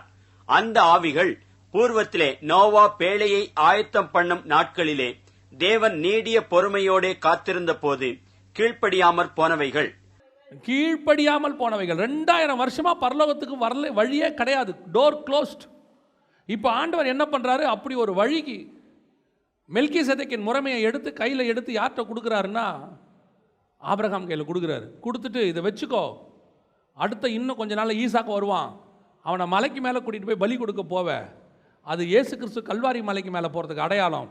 அந்த பலிக்கு முன்னாடி அப்பமும் ரசமும் எடுத்து ஆபிரகாம்கிட்ட கொடுக்குறாரு. நல்லா கவனிச்சு பாருங்க, இயேசு கல்வாரிக்கு போகிறதுக்கு முன்னாடி அப்பமும் ரசமும் எடுத்து அப்போஸ்தலர் கையில் கொடுத்தாரு. சேம் தான். அப்படியே ஹெவனுக்கு போகிறதுக்கான வழி, பரலோகத்துக்குரியதான கவனன்ட்டை தூக்கி அவன் கையில் கொடுக்குறாரு. 2000 வருஷமாக பரலோகத்துக்கு போகிறதுக்கு வழி இல்லை. பரலோகம் க்ளோஸ் பண்ணி வச்சிருக்கிறார். பாதாளத்துக்கு தான் ஜனங்க போயிட்டு இருக்கிறாங்க. அந்த ஆசீர்வாதத்தை ஆபிரகாம் கையில் கொடுத்து, ஈசாக்கு வருவான், மலைக்கு மேலே கூட்டிகிட்டு போ, பலி ஆவாங்க. இது வரப்போகிற இயேசு கிறிஸ்துவனுடைய கவனன்ட்டு, ஹெவனுக்கு போகிறதுக்கான வழி. அப்பத்தை புசித்து ரத்தத்தை பானம் பண்ணால் பரலோகத்துக்கு போகலாங்கிறதான அந்த மிக முக்கியமான கவனன்ட் அவங்க கையில் கொடுக்குறாரு. இது ஆபிரகாமுக்கு வச்ச, ஆபிரகாம் மூலமாக ஈசாக்கு, ஈசாக்கு மூலமாக யாக்கோபு, யாக்கோபு வழியா இஸ்ரவேலர்கள், அவங்களுக்கு போக வேண்டிய கவனன்ட் 14ஆம் அதிகாரத்தில் கொடுக்குறாரு. 16ஆம் அதிகாரத்தில் ஆகார் உள்ள புந்துக்கு எடுத்துட்டாங்க, எல்லாத்தையும் எடுத்தாச்சு. இப்போ இந்த கவனன்ட்டை அப்படியே ஆண்டவர் ஸ்டாப் பண்ணி வச்சுட்டார், நிறுத்திட்டார். அப்படியே நிறுத்து. 17ஆம் அதிகாரத்தில் புது கவனன்ட் ஸ்டார்ட் பண்ணுறார். 13 வருஷம் கழிச்சு ஸ்டார்ட் பண்ணுறார். ஆபிரகாம்கிட்ட 13 வருஷம் கர்த்தர் பேசலை, விட்டுரு ஆபிரகாம், எதுவுமே பேசலை. அதோட 86 முடித்தார், 99 பேசுகிறார். அப்படியே ஸ்டாப் பண்ணியிருப்பா, எல்லாத்தையும் நிறுத்து. இப்போ நான் என்ன பண்ணுறேன்? புது கவனன்ட் ஸ்டார்ட் பண்ணுறேன். இப்போது உன் மாம்சத்தில் கவனன்ட் பண்ணுறேன், உன் மாம்சத்தில் நான் உடன்படிக்கை பண்ணுறேன். முன்னாடி அப்பமும் ரசமுங்கிறது ஏன் மாம்சம். கிறிஸ்து சொல்கிறார், இது என்னுடைய சரீரமாக இருக்கிறது. ஏன் மாம்சத்தில் பண்ண கவனன்ட்டுக்கு பதிலாக இப்போ நான் என்ன பண்ண போகிறேன்? ஓ மாம்சத்தில் பண்ண போகிறேன். ஏன் மாம்சத்தில் பண்ணால் நான் நித்திய தேவன், அது நித்திய உடன்படிக்கை. ஓ மாம்சத்தில் பண்ணால் நீ இருக்கிற வரைக்கும் அந்த உடன்படிக்கை இருக்கும், அவ்வளோதான். மனுஷன் ஒருத்தன் இருக்கிற வரைக்கும் அந்த கவனன்ட் இருக்கும். ஆனால் தேவன் ஒருத்தன் இருக்கிற வரைக்கும் இந்த கவனன்ட் இருக்கும். எவ்வளோ பெரிய ஆசீர்வாதம் பாருங்க. அப்படியே சர்வ சாதாரணமாக ஒரு ஆகார் வழியாக எல்லாம் உடஞ்சி போச்சு. சாதாரணம் கிடையாது ஆகார். சில ஆகார் அப்படி தான் வரும், உன் வாழ்க்கையை லைஃப்பை க்ளோஸ் பண்ணுறதுக்கு வரும். சர்வசாதாரணமாக தட்டி தூக்கி போட்டு போயிட்டே இருக்கும். ஆகார் என்பது வெறும் உறவுகளாய் மட்டும்தான் இருக்கணும்னு அவசியம் கிடையாது. அது பணமாக இருக்கலாம், அது ஏதோ ஒரு மேன்மையான ஆசீர்வாதம், உலக பிரகாரமான ஆசீர்வாதத்துக்காக இருக்கலாம். அதுக்காக நீ உன்னை விற்று போட்டால், ஏசாவுக்கு என்ன? ஆகார் யார் ஏசாவுக்கு? ஆகார் யார் ஏசாவுக்கு? ஒரு டம்ளர் கூழ், அவ்வளோதான், கதை முடிஞ்சு, தட்டி தூக்கி போட்டாச்சு, அதோட முடிஞ்சிருச்சு உடன்படிக்கை. இவனுக்கு கேயாசிக்கு என்ன? யார் ஆகாரு? 2 வெள்ளி பணம். சவுலுக்கு யார் ஆகாரு? அமலேக்கியருடைய மாடு. யூதாஸுக்கு எது ஆகாரு? 30 வெள்ளி காசு. ஒவ்வொருத்தருக்கும் ஒவ்வொன்று தட்டி தூக்கி போட்டு போயிட்டே இருக்கோம். உனக்கு எனக்கும் கர்த்தர் வச்சிருக்கிற கவர்னன்ட், ஹெவன்லி கவர்னன்ட், பரலோகத்தினுடைய திட்டம், அது உன் கையில் உன் தலைக்கு மேலே ஓடிக்கிட்டு இருக்கிற வரைக்கும் உனக்கு அந்த மேன்மை தெரியாது. நீ கீழேயே பார்க்குறாள், கொஞ்சம் மேலே பாரு. உனக்கு ஆண்டவர் பரலோகத்தின் ஆசீர்வாதத்தை 2023 இல்லை, 24 இல்லை, 25 இல்லை, அவர் வரும் வரைக்கும் உன் மேலே ஒரு பெரிய ஆசீர்வாதத்தை கச்சர் வச்சு ஓட்டிகிட்டே இருக்கிறார். அதில் தான் நீ நான் ஓடிக்கிட்டு இருக்கிறோம். உன்னை அப்படியே கீழே பார்க்க வைக்கிறான் பாரு. அதுக்குன்னு சில ஊழியக்காரங்களையும் உருவாக்கி இருப்பான் பாரு. அப்படியே வச்சுக்கிட்டே வருவான். ஒரு டம்ளர் கூழை பார்க்க வைப்பான், ஒரு ஆகாரை பார்க்க வைப்பான். அப்படி ஹெவன்லி கவர்னன்ட் அவன் கையில் தட்டி தூக்கிடுவாங்க. அப்படியே தூக்கி ஓரம் வச்சுருவான். அதுக்கப்புறம் கர்த்தர் செய்வார், நீ என் பேச்சை கேட்டு வந்த, அதனால் உன்னையும் விட முடியாது. ஒரு காலத்தில் என் பேச்சு கேட்டு வந்த, அதனால் என்ன? சரி, பூமிக்குரிய ஆசீர்வாதம்லாம் வச்சுக்கோ, இந்தா உன்னை விருத்த சேதனம் பண்ணு, நீ இருக்கிற வரைக்கும் ஜீவனுள்ள நாளெல்லாம் உயிரோடு இருந்துட்டு போ, இந்த தேசத்தை எடுத்துக்கோ, உன் பூமியெல்லாம் உன் சந்ததியாக இருக்கும், வச்சுக்கோ, நிரப்பிக்கோ பூமியில். அப்போ இந்த பரலோகத்தில் என் சந்ததி இருக்கணும், அதை பற்றி நீ பேசாத, அது வேற ஆளுக்கு போயிடுச்சு. இன்னைக்கு நிறைய பேர் இப்படி தான், காண்கிற ஆசீர்வாதங்களுக்காக காணாத ஆசீர்வாதத்தை மிஸ் பண்ணவங்க, கொஞ்ச நேரம் ஆசீர்வாதத்துக்காக நித்திய ஆசீர்வாதத்தை விட்டவங்க, கர்த்தர் நியமித்து வச்சதான பரலோகத்தினுடைய மேன்மைக்காக இந்த பூமிக்குரியதுக்காக பரலோகத்தை விட்டவங்க. அவ்வளோதான், முடிஞ்சு போச்சு. இப்போ இந்த கவர்னன்ட் என்ன ஆச்சு? அதோட ஸ்டாப் பண்ணிட்டார். அதுக்கப்புறம் ஈசாக்கிலேருந்து இஸ்மவேலேருந்து பாருங்க, ஈசாக்குக்கும் இஸ்மவேலுக்கும் ஒரே கவர்னன்ட். எவ்வளோ தப்பாக போச்சு பாருங்க. 2 பேருக்கும் ஒரே கவர்னன்ட், ஒரே உடன்படிக்கை. ஈசாக்குக்கும் விருத்த சேதனம், இஸ்மவேலுக்கும் விருத்த சேதனம். என்ன டிஃபரன்ஸ்? ஒரு டிஃபரன்ஸும் இல்லை. ஆனால் இப்போ அது எங்கே வந்துச்சு தெரியுமா? கிறிஸ்து இயேசுவின் மூலமாக புறஜாதியாருக்கு வரும்படிக்கு. அதை மறந்துடக்கூடாது. இப்போ அதுக்கு பின்னாடி தான் நம்ம போயிட்டு இருக்கிறோம். இப்போ வாசிங்க 1 கொரிந்தியர் 11:26 வாசிங்க. ஆகையால் நீங்கள், இதை பவுல் யாருக்கு எழுதுறாரு? கொரிந்தியருக்கு எழுதுறாரு, புறஜாதியாருக்கு. இது கொரிந்தியருக்கு எழுதுற நிருபம். அப்போ அவங்க கிட்ட ஆண்டவர் பேசின இதை இப்போ பவுல் சொல்றாரு. ஆகையால் நீங்கள் இதை வாசிங்க, நீங்கள் இதை, இந்த அப்பத்தை புசித்து இந்த பாத்திரத்தில் பானம் பண்ணும் போதெல்லாம் ரொம்ப கேர்ஃபுல்லாக இருந்து கொள்ளுங்க. இது ஒரு நாள் புறஜாதியாருக்காக வைக்கப்பட்டது, அவர்களுக்கென்று நியமிக்கப்பட்டது, இது அவர்கள் தேசத்தில் பிடப்பட்டது, அவர்களுக்கான கவர்னன்ட். ஆனால் அவர்கள் அதை இழந்து போனார்கள். ஏன் இது மத்தேயுவால எழுதப்படலை? ஏன் இது யோவானால எழுதப்படலை? ஏன் இதெல்லாம் இவங்க இஸ்ரவேலுக்கு எழுதல? ஏன் அவங்களுக்கு எழுதாம புறஜாதி சபைக்கு ஏன் எழுதப்படுது அப்படின்னா, அந்த கவர்னன்ட் அவங்க கையிலிருந்து இன்னைக்கு உங்கள் வழி, உங்களுக்கும் எனக்கும் கிறிஸ்து இயேசுவின் மூலமாக வந்து சேர்ந்துருச்சு. ஆபிரகாமுக்கு கொடுத்த மெல்கிசேதேக்கின் கவர்னன்ட்டை கர்த்தர் உங்கள் கையிலையும் என் கையில் எடுத்து கொடுத்துட்டார். இன்னைக்கு இப்போ நீங்கள் நானும் கையில் வச்சிருக்கிறோம். அவனுக்கு பரலோகத்துக்கு போகிற வழி அடைக்கப்பட்டுருச்சு, அந்த வழி உங்களுக்கு எனக்கு திறந்துருச்சு. ஏன்னா பரலோகத்துக்கு போகிறதுக்கு டோக்கனே இதுதான். ஏன்னா தன் சரீரம் என்கிற திரைச்சீலையின் வழியாக ஒரு மகா பரிசுத்த ஸ்தலத்துக்குள் பிரவேசித்தார், பரலோகத்துக்கு போனார். அதுக்கு போகணும்னா இந்த கவர்னன்ட் கையில் இருக்கணும், இது கொண்டு போய் காட்டணும். பாஸ்போர்ட்டும் விசாவும் மாதிரி இது. இதோ இருக்குங்க பாஸ்போர்ட்டு, அதில் விசா இருக்குங்க, இதோ இருக்குங்க சரீரம், அதோடைய ரத்தம் இதில் இருக்குங்க, என்னை உள்ள விடுங்கன்னு அர்த்தம். இதை அவங்க கையில் கொடுத்தா அவங்க ஆகாரம் பார்த்துட்டு இதை ஓரமாக வச்சுட்டாங்க. இப்போ கர்த்தர் பார்த்தாரு, ஓகே ரைட் ஃபைன், அவன் வச்சுட்டு ஆகாரத்து போயிட்டான்ல, இதை எடுத்து இன்னொருத்தங்கிட்ட கொடு. யார் கையில் கொடு? கொரிந்தியர்கிட்ட கொடு, புறஜாதியார்கிட்ட கொடு. இப்போ இது நம்ம கையில் இருக்குது. இப்போ வாசிங்க எபிரேயருக்கு 11:39 வாசிங்க. இவர்கள் எல்லாரும் விசுவாசத்தினாலே நற்சாட்சி பெற்றிருந்தும், வாக்குத்தத்தம் என்ன வாக்குத்தத்தம்? உன் நித்திய ஜீவனை சுதந்திரிப்பேன், ஜீவனுள்ள ஒரு தேசத்துக்கு கூட்டிட்டு போவேன், இதெல்லாம் வாக்குத்தத்தம். வாக்குத்தத்தம் பண்ணப்பட்டதை ஏன் போனாங்க? கையில் கொடுத்த கவர்னன்ட்டை கீழே வச்சுட்டாங்க. அவ்வளோதான், முடிஞ்சிருச்சு. இப்போ அடுத்து தொடர்ந்து வாசிங்க.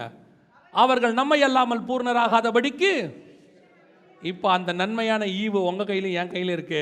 அதுதான் நீங்கள் நான் எடுக்க போகிற கவர்னன்ட். அதான் உடன்படிக்கை, அதுதான் அப்பமும் ரசமும், கம்யூனியன். இன்னைக்கு ஆண்டவர் நம்மகிட்ட கொடுத்து வச்சிருக்கிறாரு. ஆபிரகாமுக்கு உண்டான ஆசீர்வாதம் கிறிஸ்து இயேசுவின் வழியாக புறஜாதியாருக்கு வந்து சேர்ந்துருச்சு. இப்போ நம்ம கையில் கொடுத்தாச்சு, இப்போ நம்ம கையில் இருக்கு. ஆனால் இப்போ உங்களுக்கும் எனக்கும் திருப்பி இன்னொரு காஷனை தூக்கி போடுறாரு பவுல் பின்னாடி. அதே 1 கொரிந்தியர் 11 எல்லாமே வந்துருச்சு, உங்கள் கைக்கு கொடுத்துட்டோம். ஒரு நாள் ஆபிரகாம் கையில் இதை கொடுத்த ஆபிரகாம் கையில் வச்சிருந்தவர் 14ஆம் அதிகாரத்தில் வாங்கினவர் 16ஆம் அதிகாரத்தில் ஆகாரம் தொடரணும்னா இதை கீழே வச்சா தான் தொட முடியும். ஏன் தெரியுமா? அதே 14ஆம் அதிகாரத்தில் ஆபிரகாம் சொல்கிறாரு அந்த சோதோம் ராஜாவை பார்த்து, உன் பாதரட்சியின் வாரை கூட நான் என்ன செய்ய மாட்டேன், தொட மாட்டேன். ஏன் தொட மாட்டேன்? இப்போ என் கையில் என்ன இருக்கு? அப்பமும் ரசமும் இருக்குது என் கையில். இதை கையில் வச்சிருக்கிற நான் புறஜாதி ராஜாவுடைய பாதரட்சியின் வாரை கூட தொட மாட்டேன்.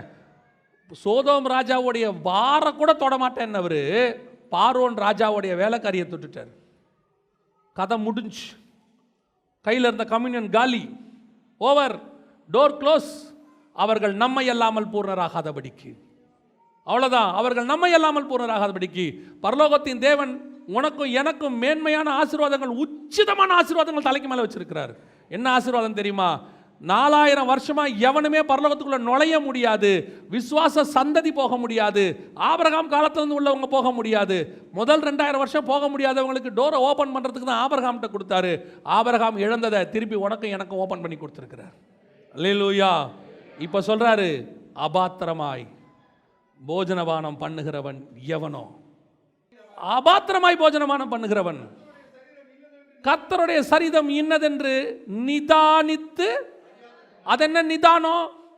என் கையில் ஒரு கம்யூனியனை கொடுத்தானே மெல்கிசேதேக்கு, ஏன் கொடுத்தாங்கிற நிதானம் யாருக்கு இல்லை? இது என்கிட்ட ஏன் கொடுத்தான்? திடீர்னு சோதோம் ராஜாவை பார்க்கறது முன்னாடி கொண்டு என் கையில் கொடுத்துட்டு போறானே, ஏன் கொடுத்தான்? அந்த நிதானம் இல்லாமல் சர்வ சாதாரணமா இது ஒரு கம்யூனியன், வாயில போடு, அப்பத்தை பூசி, கதை முடிஞ்சு. கம்யூனியன் நிதானம் இல்லாமல் எடுக்கிறது.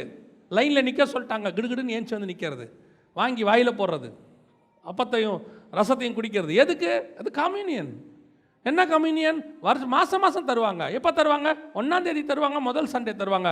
ஏன் தராங்க? அது சடங்காச்சாரம். சர்ச்சில் கிறிஸ்தவங்களாக இருந்தால் எடுக்கணும். நான் கிறிஸ்டியன், அப்புறம் ஞானஸ்தானம் எடுத்தால் தான் கொடுப்பாங்க. அப்புறம் அவ்வளோதான். எப்போ நீ நிதானமாக எடுத்த, எப்போ அபாத்திரமாக எடுத்த, எப்பயா தெரியுமா? நான் இதை நிதானத்தோடு எடுத்திருக்கிறேன். அபாத்திரமா போஜனம் அன்னைக்கு ஒரு ஆகார் போச்சு கம்யூனியன். இன்னைக்கு எத்தனை பேர் எப்படி நிதானமாக எடுக்கிறாங்க? அபாத்திரமாய் போஜனமானம் பண்ணுகிறவன் உங்களில் சிலர் வியாதி உள்ளவர்களாய் மாறி இருக்கு. திருப்பி நல்ல மாதிரி இதை கூட எப்படி மாம்சத்தின்படி எடுத்துக்கிறான் தெரியுமா? இது வரைக்கும் ஸ்பிரிச்சுவலாக எடுத்துக்கிறான். கம்யூனியனுங்கிறது ஸ்பிரிச்சுவல். ஆமாங்க. அப்பமும் ரசமுங்கிறது என்ன? அவருடைய சரீரம், அவருடைய ரத்தம். இது அப்பமும் ரசம் இல்லை, அவருடைய சரீரம் ரத்தமாக நாங்கள் நிதானிக்கிறோம். இதை வந்து ஸ்பிரிச்சுவலாக பார்க்குறோம். அப்போது இதை எடுத்தா வியாதி வரும்னு இருக்குதே, அது கூட மாம்சமா ஆவியா? இது ஆவியில் நிதானிக்கணும்னா அது என்ன பண்ணணும்? ஆவிக்குரிய வியாதி வரும். நீங்க எதை நினைச்சுக்கிறீங்க? சரீர வியாதி. அப்போ கம்யூனியன் எடுக்கிற உங்களுக்கும் வியாதி வருது, கம்யூனியன் எடுக்காதவனுக்கும் வியாதி வருது. நீங்கள் என்ன இருக்கு? இப்போ கம்யூனியன் மேலே உங்களுக்கு அந்த மரியாதை போயிடுது. அவனுக்கு தான் வந்துச்சு, நமக்கு தான் வந்துச்சு. இது கம்யூனியன் பிரச்சனை இல்லை, இது பாடியில் இருக்கிற இம்யூனிட்டி பிரச்சனைன்றோம். கர்த்தர் சொல்கிறாரு, நான் மாம்சத்தில் வர வியாதியை பற்றியே உனக்கு பேசலை, நான் பேசுறது முழுக்க முழுக்க ஆவியில் வரக்கூடிய வியாதியை பற்றி பேசிகிட்டு இருக்கிறேன். ஆவியில் வியாதி பிடிச்ச ஒரு குரூப் இருக்குது. அந்த அந்த சில நேரங்கள் பார்த்தீங்கன்னா சிலருக்குலாம் வியாதி வந்ததே தெரியாது, திடீர்னு ஒரு நாள் தெரியும். கண்டே பிடிக்கலங்க, திடீர்னு சொல்லிட்டாங்க எனக்கு வியாதின்னு. அந்த மாதிரி தான் ஆவிக்குரிய வியாதி. அதுக்கப்புறம் உங்களில் சிலர் நித்திரையும் அடைந்திருக்கிறார்கள். நித்திரைனா என்ன? மரணம். எந்த மரணம்? மாம்ச மரணம் இல்லை, ஆவிக்குரிய மரணம். பரலோகத்துக்கே நீ போக முடியாது, பரலோகத்துக்குள்ளே என்ட்ரி ஆக முடியாது. அதுதான் பழைய ஏற்பாட்டில் ஆபிரகாமுக்கு நடந்தது. அதே காரியம்தான் புதிய ஏற்பாட்டிலையும் நடக்குது. இன்றைக்கும் நிறைய பேர் கையில் கம்யூனியன் வச்சுக்கிறான், ஆகாரையும் வச்சுக்கிறான். கையில் கம்யூனியன் வச்சுக்கிறான், சிவப்பான கூழையும் வச்சுக்கிறான். கையில் கம்யூனியன் வச்சுக்கிறான், 2 வெள்ளிக்காசையும் எதிர்பார்த்துக்கிட்டு இருக்கிறான். கையில் கம்யூனியன் வாங்குறான். யூதாசு போய் 30 வெள்ளிக்காசையும் அதே கையில் தான் வாங்கினான். கடைசியில் வசனம் சொல்லுது, நாண்டு கொண்டு செத்தான். மாம்ச சாகல்ல. கர்த்தர் சொல்றாரு, அவன் மறுபடி பிறவாதிருந்தால் நலமாயிருக்கும். Spiritual death. இன்னைக்கு உனக்கும் எனக்கும் நித்திய ஜீவனும் சரி, நித்திய மரணமும் சரி, கர்த்தர் நமக்கு முன்னாடி வச்சிருக்கிறார். கர்த்தர் உங்களுக்கு நித்திய மரணம் கொடுக்கணும்னு விரும்பலை, ஆனால் நித்திய ஜீவனை கொடுக்க விரும்புகிறார். அந்த நித்திய ஜீவனுக்கு நீ எப்படி இருக்கிறங்கிறதா முக்கியம். புறஜாதியாருக்கு அந்த ஆசீர்வாதத்தை கிறிஸ்து இயேசுவின் மூலமாக கர்த்தர் கொண்டாந்து கொடுத்துட்டார். இப்போ நம்ம கையில் அது இருக்கு. இதை பத்திரமா பாதுகாக்க வேண்டியது நம்முடைய பொறுப்பு. அல்லேலூயா. இதை எக்காரணம் கொண்டும் ஆபிரகாம் இழந்த மாதிரி, அவன் சந்ததி இழந்த மாதிரி என்ன செஞ்சிடக்கூடாது, இழந்துடக்கூடாது. கடைசியாக அந்த வசனத்தை திருப்பி வாசிங்க சொல்கிறேன். கலாத்தியர் 3:14 வாசிங்க பார்ப்போம். ஆபிரகாமுக்கு உண்டான ஆசீர்வாதம் புறஜாதியாருக்கு வரும்படியாகவும், அடுத்து ஆவியை குறித்து சொல்லப்பட்ட வாக்கு தத்தத்தை நாம் விசுவாசத்தினாலே பெறும்படியாகவும். இயேசு சிலுவையில் மரிச்சா ஒன்று ஆபிரகாமுடைய ஆசீர்வாதம் அவன் சந்ததிக்கு வரணும். ரெண்டாவது, இஸ்ரவேலர்களுக்கு வாக்கு பண்ண மிக முக்கியமான இன்னொரு விஷயம் என்ன தெரியுமா? பரிசுத்த அபிஷேகம். நம்ம எல்லாரும் நினச்சிக்கிட்டு இருக்கிறோம் பரிசுத்த ஆவியானவர் நமக்கு வாக்குத்தத்தம் பண்ணப்பட்டதுன்னு சொல்லி. ஆனால் முதல்ல வாக்குத்தத்தம் பண்ணப்பட்டது யாருக்கு தெரியுமா? இஸ்ரவேலுக்கு தான் வாக்குத்தத்தம் பண்ணப்பட்டது. வாசிங்க, ஒரு 4 வசனம் இருக்குது. நான் சொல்கிறது அடுத்தடுத்து வாசிக்கிட்டே வாங்க. முதல்ல வாசிங்க, அப்போஸ்தலர் நடபடிகள் 1:5 வாசிங்க. ஆகையால் நீங்கள் எருசலேமை விட்டு போகாமல் என்னிடத்தில் கேள்விப்பட்ட பிதாவின் வாக்குத்தத்தம் நிறைவேற காத்திருங்கள் என்று கட்டளையிட்டார். எருசலேமில் தான் ஊற்றப்படணும். அது இஸ்ரவேலுக்குரியது. எருசலேம் என்பது இஸ்ரவேலின் தலைநகரம், மகாராஜாவின் நகரம். வானத்தில் இருக்கிற ஆவியானவர் ஜலத்தின் மேல் அசைவாடி கொண்டிருக்கிறவர் பூமிக்குள்ள வரணும்னா முதல்ல எந்த ஊருக்குள்ள வரணும்? எருசலேமுக்குள்ள தான் வரணும். யோர்தான்ல இயேசு மேல இயேசு தண்ணியிலிருந்து வெளியே வரார்.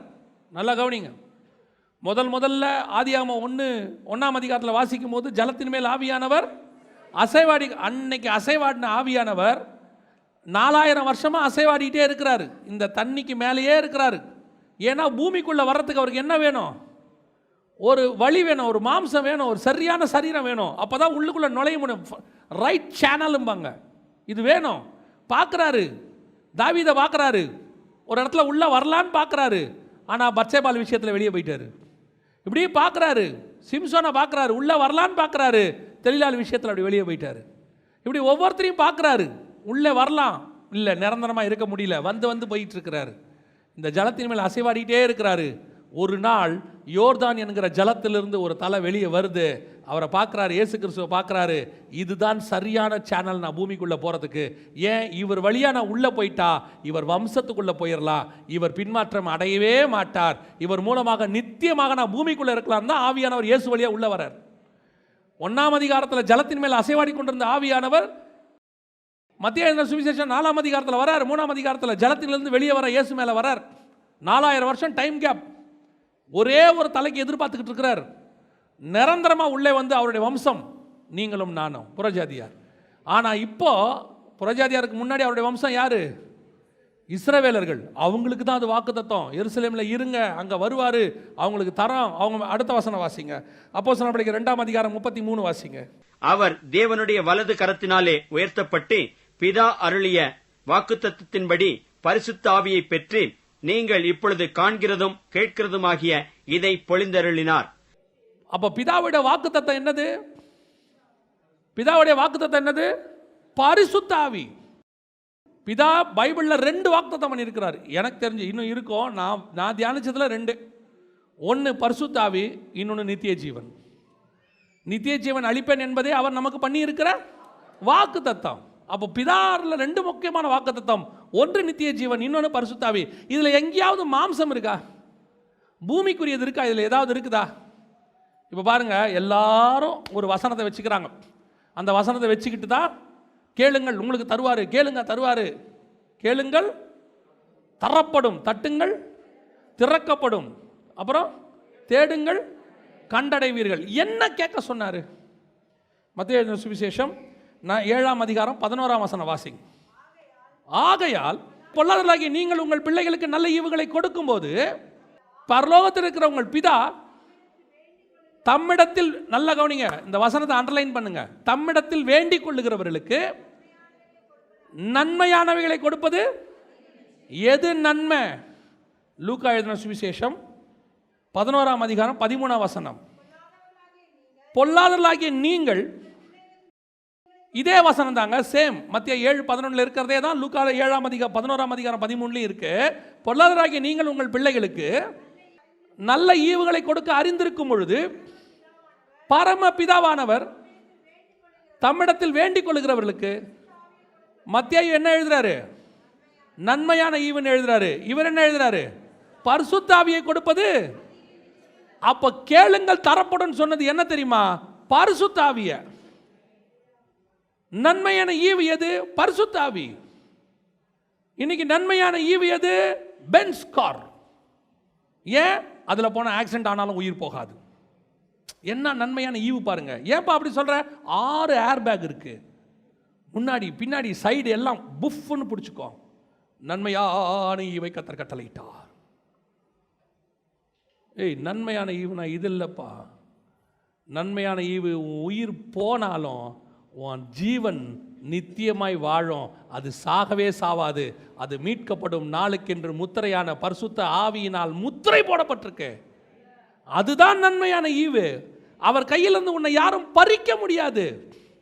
நான் வருமளவு உனக்குள்ளதை பற்றி கொண்டிரு. அதுதான் பரிசுத்த ஆவியினுடைய அபிஷேகம். எவ்வளோ பெரிய ஈவு யோசிச்சு பாருங்களேன். பரிசுத்த ஆவியானவர் யாரு? பரிசுத்த ஆவியானவர் யாரு? பிதாவின் ஆவியானவர். அவர் அங்க இருக்காரு, பரலோகத்துக்குரியவர். அவரு இயேசு கிறிஸ்துவோடைய வம்சங்கிறதுனால இப்போ யாருக்குள்ள வந்திருக்கிறாரு? நம்மகிட்ட வந்திருக்கிறார். சில நேரத்தில் இந்த டீச்சர் பசங்க இருக்காங்கல்ல, அந்த பசங்க அந்த ஸ்கூல்லையே படிப்பானுங்க, பார்த்துருக்கீங்களா? அந்த டீச்சருடைய பசங்கிட்டே படிப்பாங்க. நம்மளுக்கு சொல்லப்பட்ட வாக்கு தத்தத்தின்படி 100க்கு 80% டீச்சர் பையன் என்னவா தான் இருப்பான்? மக்கு. இப்போ அந்த பையன் படிக்கிற கிளாஸில் அவன் தான் கடைசியில் ஃபஸ்ட் பெஞ்சில் உட்காந்துருப்பான். கடைசியில் ஃபஸ்ட் பெஞ்சில் உட்காந்துருப்பான். படிப்பு வராது. ஆனால் வேறு வழி இல்லாமல் வருஷம் அவன் பாஸ் ஆகினே இருப்பான். பார்த்துருக்கீங்களா? காரணம் என்ன? காரணம் என்ன? அவங்க அம்மா அந்த ஸ்கூலில் என்னவா இருக்கிறாங்க? டீச்சராக இருக்காங்க. உங்கள் அம்மா ஸ்கூலில் படிக்கிற வரைக்கும் தான் உனக்கு நல்லது. மீறி நீ அடுத்து காலேஜுக்கு போனோம், எவனும் மார்க் போட மாட்டான். சில நேரத்தில் கத்தர் பிடிச்சி புறஜாதியார் கையில் கொடுத்துருவார். கத்தர் பிடிச்சி எங்கே பண்ணிடுவார்? ஆக்கின தீர்ப்பு உண்டாகும்படி பவுலே சொல்கிறாரு, உங்களை சாத்தான் கையில் ஒப்படைக்கிறேங்கிறாரு. இன்னைக்கு சபைக்குள்ள எது நன்மையான ஈவனே தெரியாமல் உட்காந்துக்கிட்டு பரிசுத்த ஆவியான பெற்றுடுச்சு. அதான் இப்போ முக்கியமே. தங்கிட்ட இருக்கிற நன்மையான ஈவன் அதுக்கு தெரியாது பாருங்க. அதை பெற்றுட்டு உட்காந்துக்கிட்டு அவர்கிட்டயே அவரே எனக்கு ஆண்டவர் சமீபத்தில் ஒன்று சொல்லி கொடுத்தாரு. பரிசுத்த ஆவியானவர் சொல்கிறாரு, நீங்கள் உங்களுக்கு என்ன கேட்க வேண்டும் என்று தெரியாதிருக்கிறபடியினாலே உங்களுக்குள்ள இருக்கிற பரிசுத்த ஆவியானவர் என்ன பண்ணுறாரு? நீங்கள் என்ன கேட்க வேண்டும் என்று உங்களுக்கு அவர் சொல்லி கொடுக்குறாருன்னு இருக்க வசனத்தில். நாம் ஏற்ற நேரத்தில் என்ன வேண்டிக் கொள்ள வேண்டும் அறியாதிருக்கிறபடினாலே ஆவியானவர் தாமே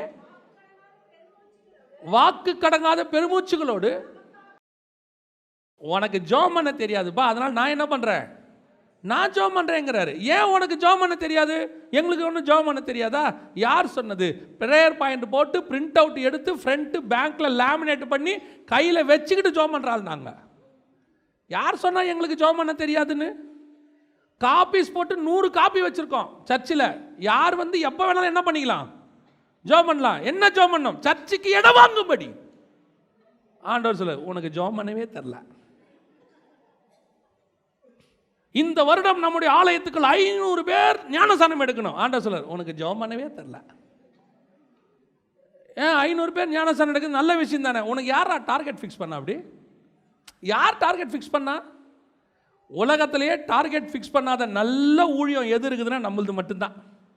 அவர் சொல்கிறாரு, நீ விதைய போடு, எவனா ஒருத்தன் தண்ணி பாய்ச்சுவான், நானே விளைய பண்ணிக்கிறேன், நீ குறுக்கால புந்து கெடுத்துறாதேங்கிறார்.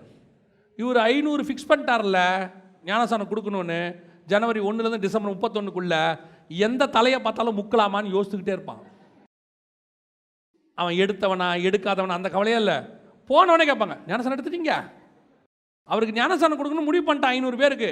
அவன் கொரியர்காரரா, இல்லை தண்ணி போட வந்தவனா, டேங்க்காரனா, இல்லை எலக்ட்ரிஷியன் வந்தாரா, அதை பற்றிலாம் அவனுக்கு கவலையே கிடையாது.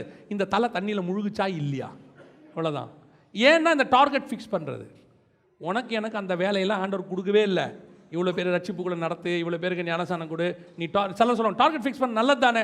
டார்கெட் ஃபிக்ஸ் பண்ணால் நீ தப்பு பண்ண ஆரம்பிப்பேன், கண்டிப்பாக தப்பு பண்ண ஆரம்பிப்பேன். உனக்கு எனக்கும் என்ன ஜெபம் பண்ணணுன்னே தெரியாது. ஆண்டவர் சொல்வார், நான் ஜெபம் பண்ணுறதை உனக்கு சொல்லித்தரேன், நீ ஒழுங்காக ஜெபம் பண்ணிட்டு என் கூட உட்கார், ஆவியில் நிரம்பி ஜெபம் பண்ணு, உனக்கு எது நன்மையான ஈவுன்னு எனக்கு தெரியும், நான் கேட்குறேன். நம்மால் நன்மையான ஈவுன்னு நினச்சிக்கிட்டேன் அவன் பான்னு கேட்பான் பாருங்க, ஆண்டவரே எனக்கு எப்படியாவது இந்த வருஷத்துக்குள்ளே ஒரு கார் கொடுத்துருங்கப்பா. நான் உங்களுக்கு சொல்கிறேன், முதல்ல உனக்கு கார் கொடுக்கணும்னு கர்த்தர் முடிவு பண்ணார்னா பெட்ரோல் போடுற அளவுக்கு உன்னை பலப்படுத்துவார் பொருளாதாரத்தில், அப்புறம் தான் கார் கொடுப்பாரு. ஆண்டவர் சொல்கிறார், உனக்கு என்ன கேட்கணுன்னே தெரிலடா, முதல்ல என்ன சொல்லு, என்னை விடு, நான் கேட்டு வாங்கி தரேன் உனக்கு பரலோகத்திலேருந்து. ஏன்? நன்மையான ஈவு என்ன என்பது எனக்கு தான் தெரியும். உனக்கு நன்மையான ஈவு என்பது எதுன்னு உனக்கு தெரியவே தெரியாது. இப்பொழுது பரிசுத்த ஆவியை விட்டுவிட்டாங்க யாரு? இஸ்ரவேலர்கள். அந்த வாக்கு தத்தம் இன்னைக்கு நம்ம மேலே வந்து நிறைவேறி இருக்குது. புறஜாதியாருக்கு எழுதுறாரு, இவர்களுக்கு அந்த வாக்கு தத்தத்தை கொடு, இவர்கள் அதை அபாத்திரமாய் போஜனமானம் பண்ணாதபடிக்கு ரொம்ப கேர்ஃபுல்லாக பார்த்துக்கொள்ளுங்க. இந்த பரிசுத்த ஆவியானவர் ரொம்ப சென்சிட்டிவானவர், ரொம்ப ரொம்ப சென்சிட்டிவானவர். அவர் எவ்வளவுக்கு எவ்வளவு உனக்குள்ளே இருந்து உன்னை சுத்திகரிக்கிறாரோ அவ்வளவுக்கு அவ்வளவு அவர் உன்னை விட்டு போகிறதுக்கும் தெரியாமல் இருக்கும். சிம்சோனுக்கு ஆவி வந்தது தெரியும், போனது தெரியாது. அல்லேலூயா. இந்த ரெண்டு காரியம் ரொம்ப முக்கியம். ஒன்று, இதுதான் உண்மையிலேயே வாக்கு தத்தம், வாக்கு தத்த செய்தி. 1ஆம் தேதி வாக்கு தத்த செய்தி கேட்பீங்கள்ல, இதுதான் ஆக்சுவல் வாக்கு தத்த செய்தி. நான் கொடுத்ததில்லை, வசனத்தில் கலாத்தியர் நிருபம் 3ஆம் அதிகாரம் 14ஆம் வசனம் இருக்குதுல்ல, இதுதான் வாக்கு தத்தத்தின் செய்தி. முதலாவது, ஆபிரகாமினுடைய ஆவிக்குரிய ஆசீர்வாதங்கள் எல்லாம் கிறிஸ்து இயேசுவினால் புறஜாதியராக உங்களுக்கும் எனக்கும் வந்திருக்குது. ரெண்டாவது, அவர்களுக்கு சொல்லப்பட்ட பரிசுத்த ஆவியானவர் இன்னைக்கு உங்களுக்கும் எனக்கும் வந்து கர்த்தர் மேலே வாசம் பண்ணி கொண்டிருக்கிறார். அல்லேலூயா. அவர்கள் அதை இரண்டையும் இஸ்ரவேலர்கள் இழந்து விட்டார்கள். கர்த்தர் நம் கையில் அதை கொடுத்து வைத்திருக்கிறார். இந்த வருஷம் இந்த ஆசீர்வாதங்களை சுதந்திரிக்கிற வருஷமாய் தான் நாம் இருக்க போகிறோம். அல்லேலூயா. எல்லா ஆவிக்குரிய ஆசீர்வாதத்தில் ஒன்று கூட நம்ம மிஸ் பண்ணக்கூடாது. இஸ்ரவேல, நான் திருப்பியும் சொல்கிறேன், இந்த பூமியில் நீங்கள் வாழ்கிறதுக்கு என்ன தேவையோ அதெல்லாம் பரலோகம் ரொம்ப ஈஸியாக கொடுத்துட்டு போயிடுங்க. பூமியே படைக்க தெரிஞ்சவருக்கு பூமிக்கு உள்ளதை தர தெரியாதா? இந்த பூமியே படைச்சிட்டு யோசித்து பாருங்கள், இவ்வளோ கேலக்சியை உருவாக்கிட்டு பூமியில் மட்டும்தான் நம்ம இருக்கிறோம். எவ்வளவோ கிரகங்கள் சும்மா கிடக்குது. நம்ம சொல்லுவோம்ல, அந்த ஆள் லேண்டை சும்மா வாங்கி போட்டிருக்கிறாங்க. எதுக்கு இவ்வளோ லேண்டை வாங்கி போட்டானே தெரில, காசு சும்மா போட்டு கிடக்கு, எல்லாம் முள்ளு முளைச்சி கிடக்கு அப்படின்னு இருக்கோம்ல. சும்மாவே ஒரு லட்சக்கணக்கில் கிரகங்கள் ஆண்டவர் சும்மா வச்சிருக்கிறாரு. உனக்கு ஒரு 600 ஸ்கொயர் ஃபீட் தரமாட்டாரு? யோசிச்சு பாருங்க. உங்களை என்னையும் படைக்கிறதுக்கு முன்னாடி சும்மா போய் கேலக்சின்னு போட்டு பாருங்க, எத்தனை கோடிக்கணக்கான கேலக்சியெல்லாம் சும்மா கிடக்கு, லேண்டாக சும்மா கிடக்கு. உங்களுக்கு ஒரு 1200 ஸ்கொயர் ஃபீட்டு, ஒரு 2400 ஸ்கொயர் ஃபீட்டு தான் ஒரு பெரிய இஷ்யூவா? நன்மையான ஈவை கேள்றா. உனக்கு எனக்கும் கர்த்தர் வாக்குத்தத்தம் பண்ணினவைகளை கண்கள் காணவும் இல்லை, காதுகள் கேட்கவும் இல்லை, அது மனுஷனுடைய கற்பனைக்கு தோன்றவும் இல்லை. இன்றைக்கி ஒரு சிலர் இந்த ஆகாறு, இந்த கூழு, இந்த 2 வெள்ளி பணம், இந்த 30 வெள்ளி காசுகளை உனக்கு போதனையாக மாற்றி, அதை பெருசாக மாற்றி, grace, hyper grace, super grace, motivational message இதெல்லாம் சொல்லி உன்னை வந்து ரொம்ப மட்டத்தட்டி கேத்தலை பார்க்குறான். உனக்கு கர்த்தர் வச்சது இதுக்கு ஈக்குவலே கிடையாது. இது எல்லாத்தை விட மேலானவைகளை கர்த்தர் வச்சிருக்கிறார். அல்லேலூயா. அதைத்தான் இந்த வருஷத்துலேருந்து நம்ம சுதந்திரிக்க ஆரம்பிக்க போகிறோம். நம்ம கேட்கறது எல்லாமே அதை பற்றி தான் கேட்க போகிறோம். அல்லேலூயா. நாம் ஜெபிக்க போகிறோம். தேவ சமூகத்தில் எழுந்திரிப்போமா? நன்றி ஆவியானவரே, நாம் ஜெபிக்க போகிறோம். இந்த 2 காரியங்கள் அந்த கலாத்தியர் 3:14 சொல்லப்பட்டபடி 2 காரியங்கள். ஒன்று, ஆபிரகாமின் ஆசீர்வாதங்கள் கிறிஸ்து இயேசுவின் மூலமாக நமக்கு வந்திருக்கு. 2, பரிசுத்த ஆவியை குறித்த வாக்கு தத்தம் நாம் பெறும்படி. 2ஐயும் ஆண்டவர் கொடுத்துட்டார், கொடுக்க போறார் இல்லை, கொடுத்துட்டார். இயேசு கிறிஸ்துவின் மரணத்தின் வழியாக, சிலுவை மரணத்தின் வழியாக அதை நமக்கு வந்து சேர்ந்துருச்சு. அதை சுதந்திரிக்கிறதும் சுதந்திரிக்காமல் இருக்கிறதும் நம்ம கையில் தான் இருக்குது. ஆபிரகாம் கையில் கம்யூனியன் கொடுக்கப்பட்டாகி விட்டது, ஆபிரகாம் கையில் வாக்கு தத்தம் சொல்லப்பட்டு விட்டது. அதை தவற விட்டது யாருடைய பொறுப்பு? இன்றைக்கும் ஆண்டவர் அதான் நமக்கு கொடுத்துருக்கிறார். நம்ம ஜெபம் பண்ண போகிறோம், நம்ம தேவ சமூகத்தில் ஒப்பு கொடுக்க போகிறோம். ஆண்டவரே, நான் இதுவரைக்கும் எனக்கு நீர் கொடுத்ததை, எனக்கு வாக்குத்தத்தம் பண்ணினதை, மேன்மையானதை, பரலோகத்துக்குரியதை, மேலானதை, பிதாவின் வாக்குத்தத்தமாகிய நித்திய ஜீவனையும், பிதாவின் வாக்குத்தத்தமாகிய பரிசுத்த ஆவியையும் நான் மேன்மையாய் கருதாமல் என் காலுக்கு கீழே இருக்கிற பூமியில் இருக்கக்கூடியதான அற்பமான ஒன்றுமில்லாத காரியங்களை மேன்மையை கருதி, அது என்ன வேணா இருக்கட்டுங்க, அது போயிங் 707 கூட இருக்கட்டுங்க, அது எப்பேற்பட்ட ரோல்ஸ் ராய்ஸா இருக்கட்டுங்க, அது 4000 கோடி ரூபாயில் கட்டப்பட்ட வீடா இருக்கட்டுங்க, அது எவ்வளோ பெரிய காஸ்ட்லியா இருக்கட்டுங்க, ஆனால் அது பூமிக்குரியது, ஒரு நாள் அழிந்து போகும், அது நித்தியம் அல்ல, அது இங்க இருக்கிற வரைக்கும் கர்த்தர் கொடுத்தது. ஆனா உனக்கு எனக்கும் நித்தியமானதை கர்த்தர் வாக்கு பண்ணி இருக்கிறார். இந்த வருஷத்துல இருந்து